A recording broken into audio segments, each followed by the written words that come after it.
मकर संक्रांति का दिन कोई साधारण त्योहार नहीं है। ये वह दिन है जब पूरे साल की दिशा बदलने की शक्ति होती है। शास्त्रों में कहा गया है कि जिस दिन सूर्य देव अपनी चाल बदलते हैं उसी दिन मनुष्य के भाग्य की दिशा भी बदल सकती है।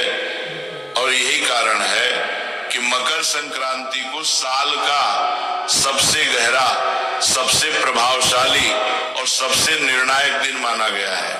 लेकिन अफसोस की बात यह है कि आज के समय में लोग इस दिन को केवल पतंग उड़ाने, तिल गुड़ खाने और पकवान बनाने तक सीमित कर देते हैं, जबकि इस दिन एक ऐसा गुप्त और सरल उपाय बताया गया है जो जीवन की बड़ी से बड़ी परेशानियों को जड़ से समाप्त कर सकता है।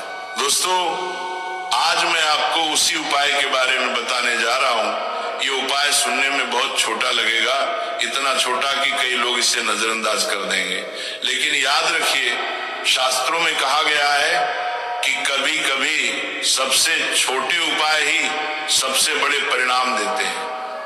मकर संक्रांति के दिन यदि कोई व्यक्ति चुपचाप बिना किसी को बताए पूरी श्रद्धा और सही नियमों के साथ गौ माता को एक विशेष वस्तु खिला देता है तो उसके जीवन में धन, अन्न, सुख और शांति की कभी कमी नहीं रहती। इतना ही नहीं, उसके जीवन से पितृदोष, ग्रह दोष और वास्तु दोष जैसे भारी दोष भी धीरे धीरे समाप्त होने लगते हैं। ये कोई सामान्य संयोग नहीं है। कहा गया है कि पूरे 752 वर्षों के बाद मकर संक्रांति पर ऐसा अद्भुत योग बन रहा है जिसमें किया गया छोटा सा कर्म 7 जन्मों तक फल देता है।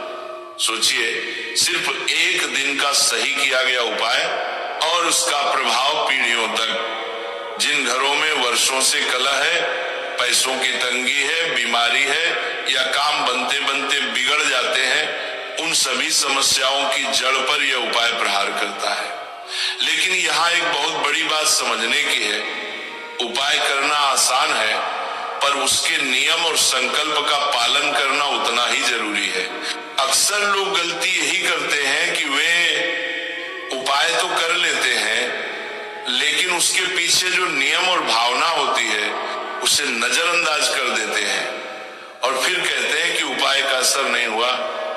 इसलिए मैं आपसे साफ कहना चाहता हूं कि इस उपाय के नियम थोड़े कठोर हैं, लेकिन वही नियम इसकी शक्ति भी है। बिना नियम के किया गया उपाय बीज की तरह होता है, जिसे पानी नहीं मिला वह कभी फल नहीं देता। इसलिए मकर संक्रांति के दिन गौ माता को क्या खिलाना है, कैसे खिलाना है, किस समय खिलाना है और मन में क्या संकल्प रखना है, ये सब जानना आपके लिए बेहद जरूरी है। अब सवाल ये उठता है कि आखिर गौ माता और मकर संक्रांति का आपस में क्या संबंध है। दोस्तों, सनातन धर्म में गौ माता को केवल पशु नहीं माना गया, बल्कि उन्हें माता का दर्जा दिया गया है। कहा गया है कि गौ माता के शरीर में सभी देवी देवताओं का वास होता है और मकर संक्रांति तब देवताओं का समय प्रारंभ होता है। यानी यह दिन देव शक्तियों को प्रसन्न करने का सबसे श्रेष्ठ अवसर होता है। ऐसे में गौ माता को श्रद्धा से अर्पण किया गया थोड़ा सा अन्न भी सीधे देवताओं तक पहुंचता है। मैं आपसे हाथ जोड़कर एक छोटा सा निवेदन करना चाहता हूं, इस बात को हल्के में मत लीजिए। मकर संक्रांति साल में केवल एक बार आती है। ये कोई रोज मिलने वाला अवसर नहीं है। अगर आपने इस दिन को यूं ही गंवा दिया तो पूरे साल वही समस्याएं, वही परेशानियां और वही संघर्ष दोबारा आपका इंतजार करेंगे। लेकिन अगर आपने इस दिन सही भाव, सही नियम और सही संकल्प के साथ ये उपाय कर लिया तो आने वाला समय आपको खुद बताएगा कि आपने कितना बड़ा निर्णय लिया था। आगे मैं आपको विस्तार से बताऊंगा कि वह है जो गौ माता को खिलाई जाती है, इसके नियम क्या है, किन सावधानियों का पालन करना जरूरी है और यह उपाय किन किन रास्तों से आपके जीवन में धन, सुख और शांति लेकर आता है। इसलिए इस बात को अंत तक ध्यान से सुनना और समझना बहुत जरूरी है, क्योंकि यह जानकारी केवल जानने के लिए नहीं बल्कि जीवन बदलने के लिए है। क्योंकि मकर संक्रांति सिर्फ एक साधारण दिन नहीं है। इसी दिन सूर्य की चाल बदलती है। एक इसी दिन प्रकृति का एक नया हिसाब शुरू होता है। जी हाँ दोस्तों, देखिए प्राचीन काल में पुराने समय के लोग इसे बहुत गंभीरता से लेते थे, क्योंकि उन्हें पता था कि इस दिन की गई छोटी सी गलती पूरे साल पर भारी पड़ सकती है। इस दिन का महत्व इसलिए और भी बढ़ जाता है क्योंकि ये साल का सबसे पहला त्योहार होता है। जी हाँ दोस्तों, की इस दिन की गई छोटी सी गलती भी पूरे साल पर भारी पड़ सकती है, और इस दिन किया गया छोटा सा सही काम पूरे साल का सहारा बन सकता है। मकर संक्रांति का असली मतलब है रुकावट से निकलना, ठहराव को तोड़ना और जीवन में आगे बढ़ना। इसीलिए हमारे बुजुर्ग कहते थे कि इस दिन जो बीज बोया जाता है वही पूरे साल फल देता है, अर्थात जो उपाय किया जाता है वही उपाय पूरे साल हमारी जीवन की व्यवस्था को सुधारना है। दोस्तों, इसीलिए देखिए इस दिन दान का भी बहुत महत्व होता है। पुराने काल से ही लोग मकर संक्रांति के दिन दान करते आ रहे हैं। इस दिन अन्नदान, संयम और व्यवहार पर बहुत ध्यान दिया जाता है, क्योंकि धन केवल पेशे से नहीं बनता है। धन बनता है सोच से, कर्म से और समय की समझ से। जी हाँ दोस्तों, आपने देखा होगा कि बहुत लोग साल भर तक मेहनत करते हैं, खून पसीना बहाते हैं, लेकिन फिर भी पैसा नहीं टिकता है। अन्न होते हुए भी घर में कमी की भावना बनी रहती है, और धन बनता है सोच से, कर्म से। जी हाँ दोस्तों, देखिए बार बार खर्च अचानक आ जाता है, और खर्च आता है, पैसा रुकता नहीं है, और इसके पीछे कारण अक्सर वही अदृश्य रुकावटें होती हैं जिनका समाधान हमारे शास्त्रों और परंपराओं में छुपा हुआ है। देखिए मकर संक्रांति पर तिल और गुड़ इसलिए खाए जाते हैं क्योंकि तिल त्याग का प्रतीक है और गुड़ मिठास का, यानी जीवन में कड़वाहट को छोड़कर मिठास अपनाने का संकेत है। इस दिन दान इसलिए कहा गया है क्योंकि जब सूर्य दिशा बदलता है तब अहंकार छोड़ना सबसे जरूरी होता है। पुराने समय में लोग इस दिन ज्यादा बोलते नहीं थे, झगड़ा नहीं करते थे, और किसी भूखे को देखकर अनदेखा नहीं करते थे। जी हाँ दोस्तों, क्योंकि माना जाता था कि इस दिन की गई उपेक्षा सीधे भाग्य में दर्ज हो जाती है। इस दिन किए गए कर्म सीधे भाग्य की किस्मत की दिशा को बदल देते हैं। जी हाँ दोस्तों, इसलिए कहा गया है कि मकर संक्रांति का पर्व साधारण नहीं माना गया है। अब यहाँ एक बहुत गहरी बात आती है जिसे बहुत कम लोग समझते हैं। मकर संक्रांति पर प्रकृति सुनती है, लेकिन शोर नहीं सुनती, दिखावा नहीं देखती। मकर संक्रांति का पर्व है सिर्फ भावना और किए गए कर्मों को ही पहचानना, यानी कि जो गुप्त उपाय और जो गुप्त कार्य अगर हम मौन रहकर करेंगे, सबसे छुपा कर करेंगे, तभी उसका फल हमें प्राप्त होगा। दोस्तों, इसीलिए जो लोग इस दिन कैमरा लगाकर लोगों को दिखाकर दान करते हैं, उन्हें संतोष तो मिलता है लेकिन स्थायी फल नहीं। क्योंकि देखिए आज के समय में लोगों ने दान पुण्य को भी एक ट्रेंडिंग टॉपिक बना दिया है। गौशाला में लोग जा रहे हैं तो वहां पर फोन निकाल कर खड़े हो जाते हैं, गाय माता को चारा खिलाते हैं, किसी अन्य और धन का किसी गरीब को दान कर रहे तो उनके साथ फोटो खिंचवाते हैं, वीडियो बनाने लग जाते हैं, लोगों को दिखावा करते हैं। लेकिन शास्त्रों में बताया गया है कि दो चीजें हमें हमेशा लोगों से छुपा कर करना चाहिए।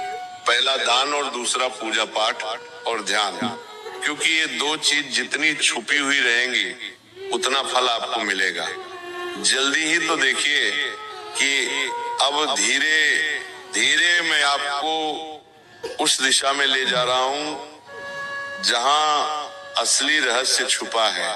लेकिन उससे पहले यह समझना जरूरी है कि गाय को हमारे शास्त्रों में इतना ऊंचा स्थान क्यों दिया गया है।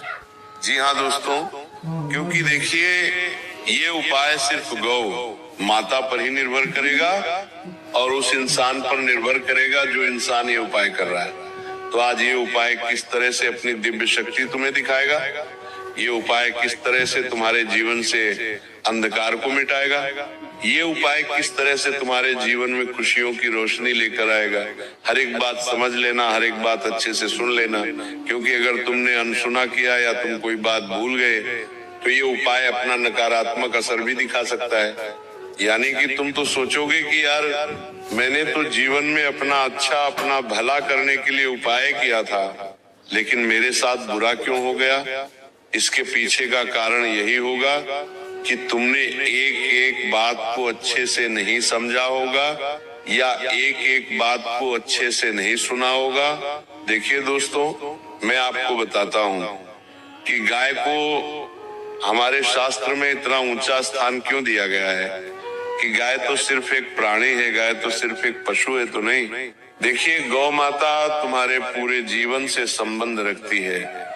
गौ माता के अंदर ही तुम्हारे जीवन के ना जाने कितने रहस्य छुपे हुए हैं। जब किसी व्यक्ति की मृत्यु हो जाती है तो हम क्यों उसके नाम का गौ माता को चारा डालते हैं। क्या तुमने कभी सोचा है, जब जीवन में दुख आता है, तकलीफ आती है और बीमारी आती है, तो हम क्यों गौ माता को याद करके गौ माता को भोजन खिलाते हैं। देखिए, गौ माता कोई साधारण पशु नहीं है। जी हाँ दोस्तों,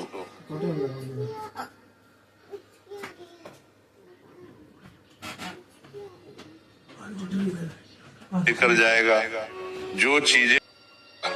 इसके साथ ही इस चीज का भी ध्यान रखिएगा कि इस उपाय में ना कोई मंत्र बोलना है, ना कोई नाम लेना है, बस समझ के साथ करना है। और गाय को जो खिलाया जाता है वह है थोड़े से सफेद तिल। ये भी बताऊंगा कि मकर संक्रांति और तेल का क्या महत्व है, लेकिन उससे पहले आप सुन लीजिए कि गाय को खिलाने वाली वो गुप्त चीज क्या है। कान खोल लीजिए और अगर आप किसी कागज पर लिखना चाहते हैं तो लिख भी लीजिए, ताकि अच्छा रहेगा कि आप भूले नहीं। ध्यान से सुनिए, आपको थोड़े से सफेद तिल लेने हैं, थोड़े से काले तिल लेने हैं, थोड़ा सा गुड़ का चूर्ण लेना है। और ध्यान रखें, टुकड़ा नहीं आपको चूर्ण लेना है। यानी कि अगर आपके घर में गुड़ है तो उस गुड़ को आप पीस लें। अब उसमें कुछ कच्चे चावल के दाने और सबसे अंत में उंगली से छुआ हुआ एक नमक बूंद देसी घी आपको उसमें मिलाना है। यानी से कि उसके अंदर थोड़ा सा काला नमक मिलाना है, थोड़ा सा सेंधा नमक मिलाना है और गाय का शुद्ध पवित्र एक चुटकी घी उसके अंदर मिलाना है। अब यहाँ एक बहुत गुप्त है कि सेंधा नमक जो मिलाया जाता है तो वो नमक साधारण नहीं होता है। और ये भी ध्यान रखिएगा कि आप गलती से कहीं साधारण नमक मत मिला देना, उसमें थोड़ा सा सेंधा नमक मिलाना और थोड़ा सा काला नमक मिलाना। देखिए, ये सब किसी थाली में सजा कर नहीं, बल्कि सीधे हाथ में लेकर गाय को खिलाना है। अगर आप अपनी हथेली में रखकर गाय को खिलाओगे और गाय ने अपनी जीभ से तुम्हारी हथेली को स्पर्श कर लिया, आपकी बात करने तुम्हारी बनानी नहीं, तलवार में हथेली करना, तो समझ जाना कि साक्षात माता ने तुम्हारे सारे कष्टों को अपने अंदर समाहित कर लिया है।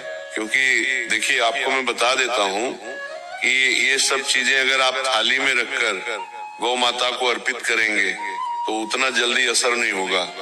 सीधे हाथ में लेकर गाय को खिलाना है। उसके बाद ध्यान रहे, ये उपाय आप कर ले तो किसी को बताना नहीं है, ना किसी को दिखाना है।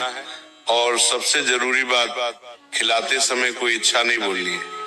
बिल्कुल खाली मन रखना है, शांत मन रखना है मन में किसी के प्रति। ना तो नकारात्मक भाव उत्पन्न हो, ना किसी के प्रति हम गलत सोचे, ना किसी के प्रति अच्छा सोचे। खाली मन रखना है, कोई भी आपको अपनी इच्छाएं